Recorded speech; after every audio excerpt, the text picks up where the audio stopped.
Hi everyone, this is Andrew Prima, Ukrainian American, reporting from Kiev.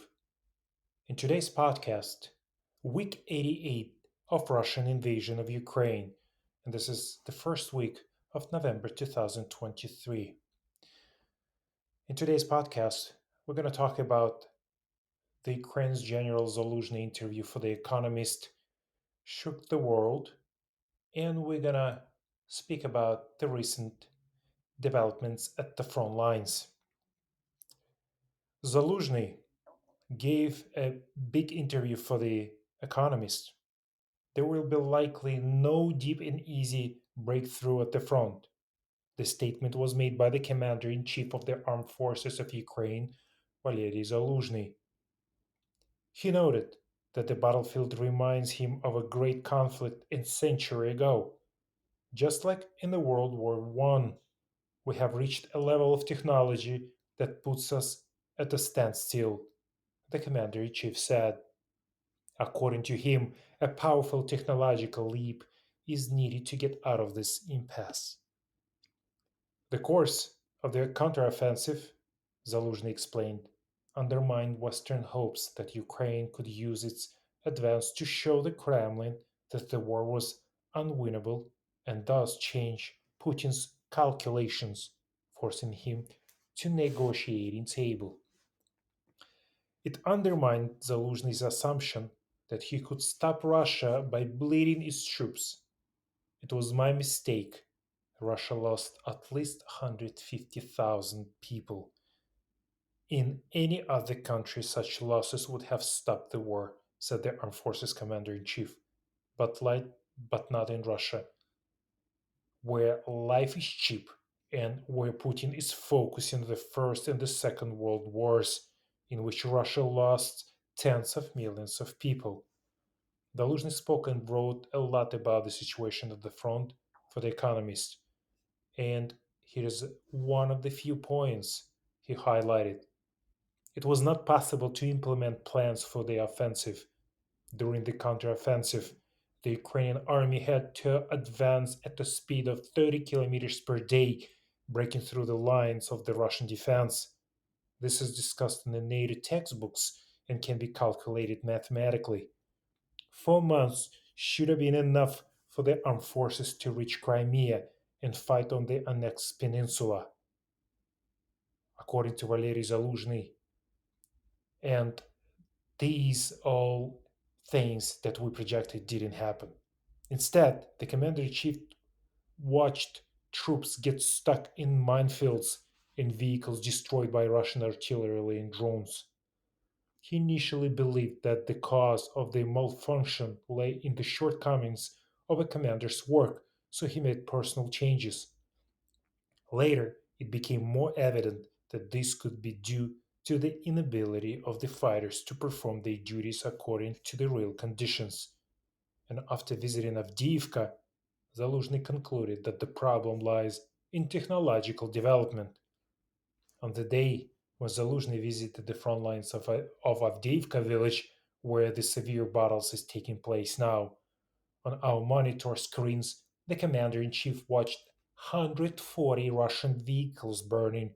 They were destroyed 4 hours after they came into the firing range of Ukrainian artillery, and our drones chased the ones who fled, the general added. A similar picture unfolded during the attempts of the Ukrainian troops to advance. Allies carefully transferred the latest technologies and weapons to Ukraine. This was enough to support Ukraine, but was not enough to allow to defeat the enemy. They don't owe us anything, and we're grateful for what we have, but I'm just saying the facts, the general added. By restraining the supply of long range missile systems and tanks, the West allowed Russia to regroup and adjust its defenses after successful operation in the Kharkiv and Kherson regions. These systems were the most relevant for us last year, but they started arriving only this year, Zaluzhny explained. Likewise, the F 16 fighter jets arriving next year are now less effective, partly because Russia has improved its air defenses.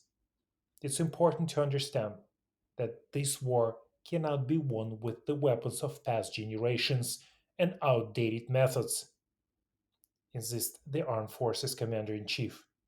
Technology instead will be decisive on the battlefield. Zaluzhny suggests no confirmation of revolutionary technological breakthrough, whether it drones or electronic warfare, but it could be just around the corner.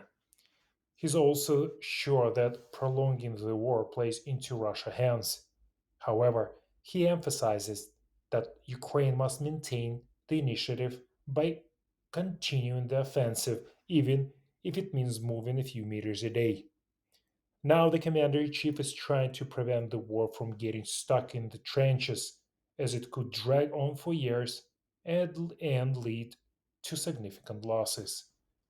There are virtually no changes at the front. The General Staff of the Armed Forces of Ukraine said that the occupiers unsuccessfully tried to restore the lost positions near Hromovoy village, Klishivka, Andriivka, and the Bakhmut direction, where the Ukrainian forces repelled 15 enemy attacks on a daily basis.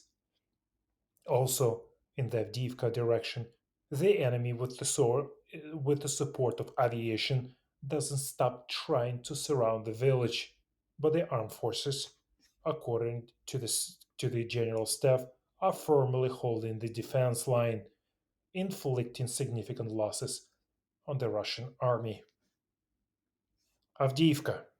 For the past 3 to 4 days, the Russian armed forces have been tactically reorganizing their units in the area before returning to the offensive operations. Also, as it was mentioned by the armed forces, the 114th Infantry Brigade was reinforced by 217th Rifle Regiment. At the same time, it received parts of 15th Infantry Brigade. In addition, two brigades were additionally introduced, in particular the 21st and 55th Brigade. They're trying to make a breakthrough in the direction of Stepovoy. Further in the rear, the training of 9th Tank Division continues. Also, to intensify offensive on Ukrainian forces since October 30, the Ministry of Defense of Russian Federation was trying to imitate the actions of the Wagner private army in the Bakhmut direction.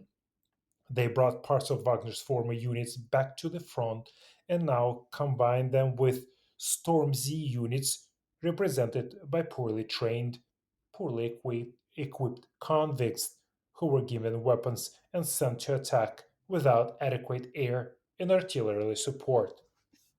Of course, the incompetence of Russian commanders at the tactical level has reached such a high level that all units are controlled from the distance by the generals from headquarters far from the front lines, apparently directly from Moscow. They give orders containing detailed instructions about roads and methods of attack. Moreover, without sufficient intelligence and mutual support between different units, measures are not taken to evacuate the wounded from the battlefield, which increases the number of Russian casualties. And no matter what various units do in this sense, they are constantly shelled by Ukrainian artillery, which meanwhile dominates this battlefield. As a result, Russian losses regularly reach 60 to 70% of personnel. So the tactics of such unorganized, poorly planned, and based on completely unrealistic assumptions, attacks also produce results. It should not be forgotten that the destruction of 70 out of 100 attacking Russian convicts not only requires the expenditure of ammunition and time, but also exhausts the Ukrainian troops. And here, not only 30 out of 100 remain alive. Moreover, the Russians quickly sent another 100 in a new attack. In addition, while Russian artillery is failing, it is gradually being replaced by a huge number of drones. Moreover, Russian drone operators are becoming more and more skilled. Over the past few days, they disabled at least two Leopard 2s and T-64th, at least one Bradley, and about a dozen other armored vehicles of Ukraine armed forces. Thus, by yesterday, the Russians again attacked our heights, including the Terikon in the Avdiivka area, but also most of the territory of the north of it, along the eastern side of the railway embankment. On the morning of November 2nd, a message was received that they had managed to cross the railway and were advancing directly on the Stepova village. They also approached closely the Avdiivka coke plant, although they have not yet entered it. The attacks are performed almost non-stop, and no matter how many casualties there are, no matter how often the Russians have to retreat, they continue to attack with a huge number of soldiers. So, as of November 2nd, Russian troops crossed the railway, and this was a significant achievement by the Russians. At the same time, Russians assaults continue south of Avdiivka, where they expanded their breakthrough around the sand pit near the village of Opetne, which is the second direction of Avdiivka. But here's a serious threat also increases from the Russian side. Ukrainian troops having success in combat operations directly in the city of Avdiivka. The 110th Mechanized Brigade skillfully repelled all Russian attacks, completely restored several positions that the enemy captured during massive assaults on October 10 through October 19th, and even improved its positions in some directions. There is currently no threat of the enemy entering the city. So why is that Avdiivka village is a tactical trap for the Russians? Now many will remember the scenario of the Severodonetsk, Lysychansk, Solidar, and Bakhmut battles, but the situation of Avdiivka is tactically different.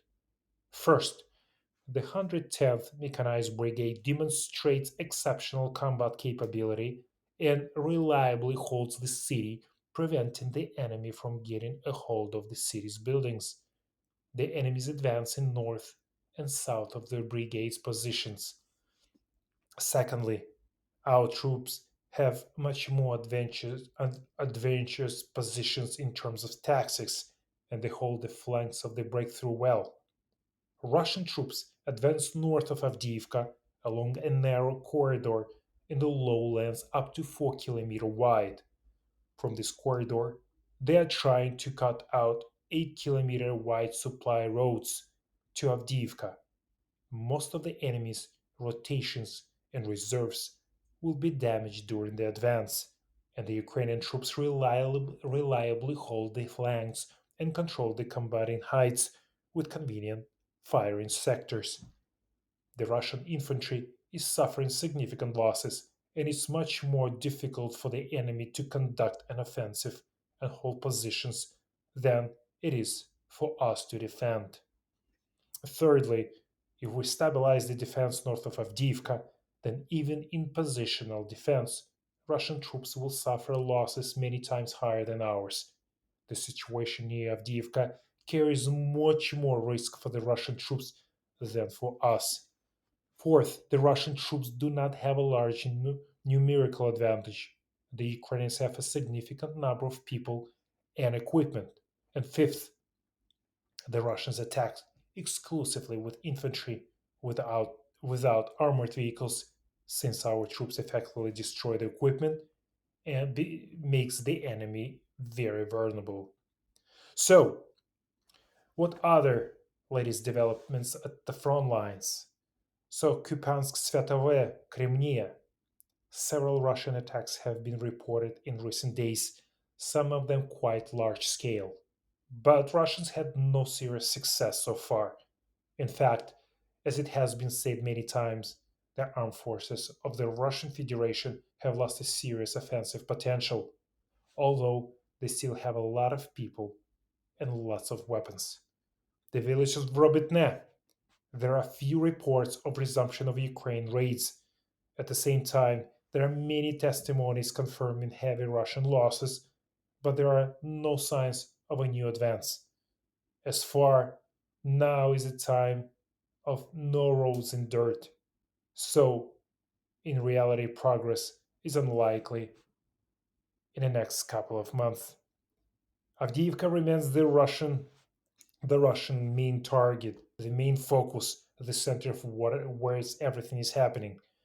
Over the last past few days, the Russian armed forces have conducted numerous attacks but have not achieved much success.